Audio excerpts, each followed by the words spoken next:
어디까지 있냐고요? 한번 쭉 올라가 보시자고요. 자, 밑에서부터 지금 올라가고 있습니다, 우리가. 네, 욕망은 그래도 100은 넘었어요. 두려움이 100. 욕망이 125. 그 다음에 뭐가 있습니까? 분노 있어요, 분노. 와, 정말 우리가, 한국 사회가 이제 굉장히 분노하는 사회인데, 예전에 공중전화 박스에서 이렇게 있었을 시절에 기다리다가 워낙 여자가 통화를 오래 하니까 그냥 딱 찔러서 살해를 했던 사건도 있고, 뭐 부부싸움하다 홧김에 진짜 불질러 버리고, 아마 지금 부부싸움의 어떤 위기에 계신 분들 계실 텐데, 정말 같은 부부인데 한 침대에서 또는 한 이불 속에서 서로 알몸으로 사랑하던 사이인데 어느 순간 뭔가 이제 이렇게 엇갈리다 보면 그게 사실은 내 욕망을 저 사람이 충족시켜주지 않는 거예요. 나는 이랬으면 좋겠는데 저 사람이 안 해줘. 그런 게 막 쌓이는 거죠. 서로 간에. 그러다 보면 부딪히게 되고 잔소리하게 되고 험한 말, 욕 이게 이제 오고 가다 보면 남자들은 또 파워가 세니까 힘으로 여자들은 입으로 정신을 막 교란시키죠. 남자들이 그걸 어떻게 감당할 수가 없어요. 그러니까 그때 어떻게 합니까? 이제 폭력이 나가는 거죠. 그래서 이렇게 분노. 굉장히 우리가 이제 분노는 레벨 지수가 분노니까 뭐 확 올라갈까요? 에너지가? 예, 분노 150입니다, 여러분. 네, 의식혁명. 예, 데이비드 호킨스 박사가 이렇게 정리를 해놓으셨습니다. 150 분노.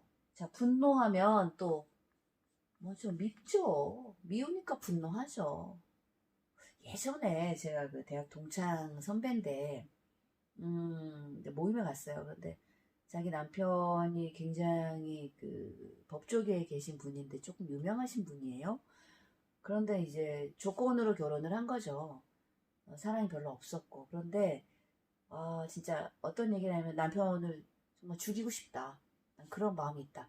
예전에 그 박종훈 씨가 나왔던 영화 중에 마누라 죽이기라는 영화도 있고 최근에도 뭐 마누라 살해 사건 뭐 이런 그런 거 영화 만드는 것 같아요. 그러니까 이 부부간에 사랑했는데 또는 좋았는데 뭐 좋지 않았으면 결혼했겠습니까? 그러나 이것이 이제 미움으로 발전을 해요. 같이 살다 보면 인간이 가지고 있는 공간 3m 정도는 자기 공간 유지해야 된다 그러거든요. 자기 어떤 시간, 나만의 어떤 나를 채워줄 수 있는 공간들이 그런 것이 부족하거나 또 이제 이런 갈등들을 빚다 보면 미워지게 되죠. 그 미움이 자꾸 쌓이다 보면 분노하게 되죠. 분노. 예. 막 끌어오르죠. 저도 뭐 상당히 분노했었던 적 있어요. 예, 별명이 신나였던 적이 있습니다. 그때는 제가 마음을 어떻게 다스린다든지 뭐 마음을 공부한다든지 이런 개념이 없었기 때문에 그냥 난 잘하고 있는데 왜 저 친구 저거 잘 못할까? 저 사람 왜 저럴까? 이렇게 판단하고 분별하고 이런 것 속에서 많은 미움을 가졌던 것 같아요. 근데 미우면 누구만 손해입니까? 알고 보니까 저만 손해더라고요. 그래서 제가 분노를 어느 순간 끊게 됐는데 분노해보니까 저만 힘든 거예요. 결국은. 내 에너지가 막 이렇게 피곤하고 화가 막 치밀어 오르니까 몸도 아프게 되고 뭐 뾰루지도 생기고 그래서 정말 분노하지 않으려고 굉장히 노력하면서 삽니다. 아마 여러분들도 그러실 거예요. 뭐 사회에 대한 분노도 있고 가정에서 분노도 있을 것이고 뭐 직장에서 분노. 그래서 저는 이제 분노 없애는 방법 중에서 제가 이제 1단계로 했던 게 산에 가가지고 제가 마음속에 화가 있는 거 있잖아요. 이런 거를 산에 가서 막 큰 소리로 외쳤어요. 그랬더니 이게 조금 풀리더라고요. 그러니까 화가 너무 게이지가 찼을 때 내가 어떻게 할 수 없을 때 그럴 땐 남을 공격하고 싶잖아요. 그러니까 남을 공격하지 마시고 저는 사실 그런 거 만들고 싶어요. 풍선망 같은 거. 그래서 풍선은 자기가 이제 미워하는 사람 이름 쓰고 얼굴 그려놓고 퐁퐁퐁 터트리는 거죠. 뭐 스트레스 해소방. 예. 접시 확 깨버리고 괜찮아요. 뭐 그 정도 하나. 그럴 때 이제 힘을 쓰면 좋아요. 남자는 장작을 팬다던가. 근데 이제 도시분들 장작 못 패니까 뭔가 운동을 한다던가 이런 식으로 내 에너지를 발산하셔야 됩니다. 그렇지 않으면 계속 미움에 사로잡히면 상당히 곤란하겠죠.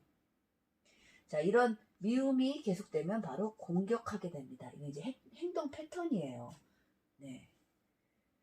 자, 이렇게 이제 변화들을 하게 되는데, 그 다음에 이제 자존심이 이제 상할 때, 내 자존심. 자존심? 자존심 175.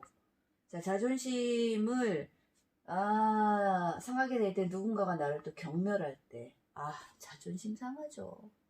뭐 영화 보면 그런 거 나오잖아요.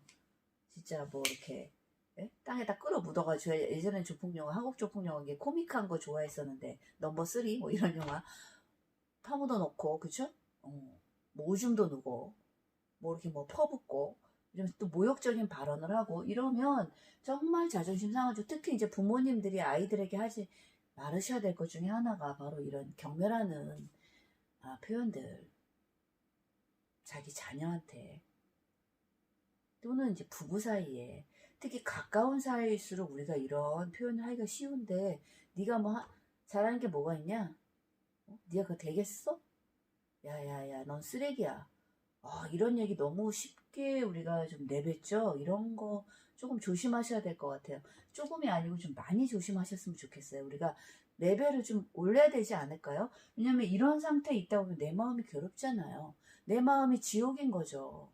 우리가 지옥이 뭐 저희가 명상하면서 지옥 투어도 다녀와 보고 네 여러 군데 이제 보고 왔는데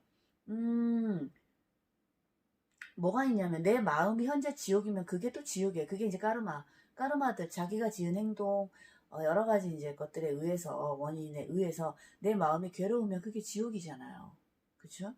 근데 내 마음이 평화로우면 그게 천국이에요. 모든 상황은 중립입니다. 내가 그것을 어떻게 만들어 나가느냐가 판단하느냐가 중요합니다. 그래서 이것은 레벨 175. 자, 우리가 어떻습니까? 이렇게 이제 한번 정리해보면 수치심에서 굴욕이 나오면요 뭐가 잔인해져요 사람이. 우리가 그거 있죠. 굴욕감 느꼈을 때 살인할 수 있어요. 신창원 씨가 그 연쇄살인범이잖아요. 연쇄살인범이 된 이유가 초등학교 3학년 때 미술 품을 준비해서 가라 그랬는데 학교에서 준비해오라 그랬어요. 크레파스를. 그런데 돈이 없으니까 크레파스 준비 못했어요. 못하고 이제 아이가 조그마한 아이가 이렇게 있으니까 선생님이 와서 너네 크레파스가 없니? 친구가 훔쳐서라도 가져와야지 라는 표현을 했어요. 그래서 훔쳐서 가져와도 되는구나 라고 어린아이한테 입력이 된 거죠. 그래서 훔치기 시작해서 도둑이 되다 보니까 결국은 그때 이제 어떤 수치심 굴욕을 느꼈겠죠. 이런 거 조심하셔야 됩니다. 그래서 뭐 영화 보면 정말 그런 거 있어요. 나한테 굴욕 준 사람 살인하잖아요. 네. 왜? 내 자존심 완전 무너뜨렸고 수치스러운 거 어떻게 보면 인간의 가장 밑바닥의 감정이 바로 수치심이라는 거예요. 여러분 절대 다른 사람에게 수치심을 주지 마세요. 그래서 차라리 칭찬해주고 좋은 얘기를 하셔야지 아니면 그냥 입에 자꾸 딱 채우고 계시든지요. 자 그다음에 이렇게 비난하시고 네 비난하시고 자 이런 비난하고 이런 것들이 이렇게 되면 이제 학대가 돼요. 학대 네, 학대를 하게 되죠. 우리가 동물학대도 있고 어린이집에서 학대도 있고 이런 것이 자기 자신도 모르는 어떤 죄의식들이 이런 것들을 이런 거 있죠. 부모가 이제 뭐 굉장히 폭력적인 아버지를 만났다던가 어머니가 굉장히 비난을 많이 한다던가 이런 식으로 성장하면 이 아이의 내면의 에너지는 전부 그런 걸로 채워집니다. 마음이라는 그릇 안에 어떠한 에너지를 채울 것인가 여러분 한번 생각해 보셔야 됩니다. 어릴 때 내가 이런 에너지로 가득 채워줬다. 부모에 의한 비난으로. 제가 알았던 친구가 이제 그 웹디자인 하는 친구인데, 이 친구 같은 경우에는 어머니가 나쁜 분은 아닌데, 사업도 하시고 그런 분인데, 아버지가 좀 일찍 돌아가셨고, 그런데 좀 강하게 키운다고, 아이들이 이제 말을 안 들으니까, 남아이 둘인데, 이거 이렇게 매달아가지고 이렇게 돌리고, 아기 때 그랬대요. 그러니까 이 친구가 굉장히 그런 영화를 좋아해, 공포영화. 그런 식으로 자기 에너지가 이렇게 차있기 때문에 그걸 뭔가 발산해줘야 되는 거죠. 그래서 이렇게 학대 하시면 안 됩니다. 그리고 이제 우리가 무기력하고 이러다 보면 어떻게 됩니까? 포기하게 되죠. 절망하게 되면 포기하게 돼요. 그냥 삶을 놔버려요. 난 아무것도 할 수 없어. 자포자기.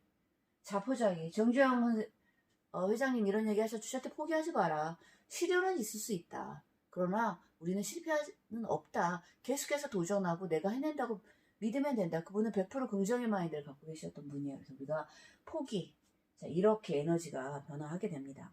그리고 후회하게 되면 낙담하게 되죠. 네. 두려우면 그렇게 됐을 때 낙담을 해요. 마음이 툭 떨어져. 안 되겠지. 또 그렇게 되겠지. 나는 그런 인간이야. 난 쓸모없는 인간이야. 자괴감이 들어. 이렇게 에너지가 흘러갑니다. 그리고 두려움에서 근심이 많아지면 뭐가 됩니까? 회피하게 됩니다. 그냥 도망가고 싶어요. 근데 도망가고 싶어요. 회피해야죠. 그런 생각 다 들죠? 네. 우리가 이제 두렵고 근심 걱정, 무기력하다 보면 두려워지고 근심이 많아지면 차라리 하지 말자. 이렇게 되는 거죠. 회피. 회피. 지금 회피를 꿈꾸시는 분들, 내가 이런 상태에 있나 한번 지켜보시기 바랍니다. 자, 그리고 욕망, 집착, 분노함, 미워하게 되고, 자, 경멸하게 되고, 공격하게 되고, 이러한 에너지도 어때요? 여러분 한번 생각해 보세요. 좋은 에너지예요? 아니면 좋지 않은 에너지예요? 질문을 한번. I give you one question. Is it good or bad? It's a simple question. It's not difficult. It's easy. 아마 누구나 이렇게 생각하다 보면 이게 쉽다라고 보기엔 굉장히 쉽죠. 그러나 우리는 지금 이러한 소용돌이 속에서 살고 있습니다. 근데 여기 지금 제가 빠진 게 질투가 빠졌네요. 질투. 네, 질투. 그죠? 자존심, 질투, 무기력, 질투. 나는 할 수 없는데 왜 너는 저걸 하는 거야? 왜 너는 잘 된 거야? 시기질투. 이런 것도 이제 레벨이 이쯤에 있겠죠. 예. 그래서 지금 이제 좋지 않은 레벨. 네, 175까지 이제 200부터는 긍정적인 레벨이 시작됩니다. 지금 오늘 우리가 공부한 것은 바로 이런 부정적인 마이너스의 에너지들에 대해서 공부했습니다. 다음 시간에는 플러스 에너지 한번 공부해 보도록 하겠습니다.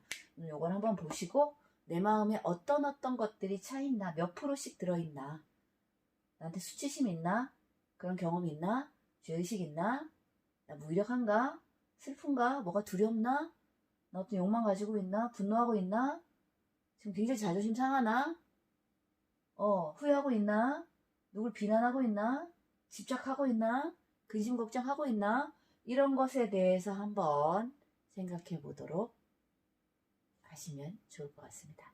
자, 그럼 생각해 보시고 다음 시간에는 그러면 마이너스 말고 플러스 요소는 뭐가 있는지 한번 더 알아보도록 하겠습니다. 저는 우주심리학을 공부하고 있는, 또 우주심리학을 강의하고 있는 정천 로즈입니다.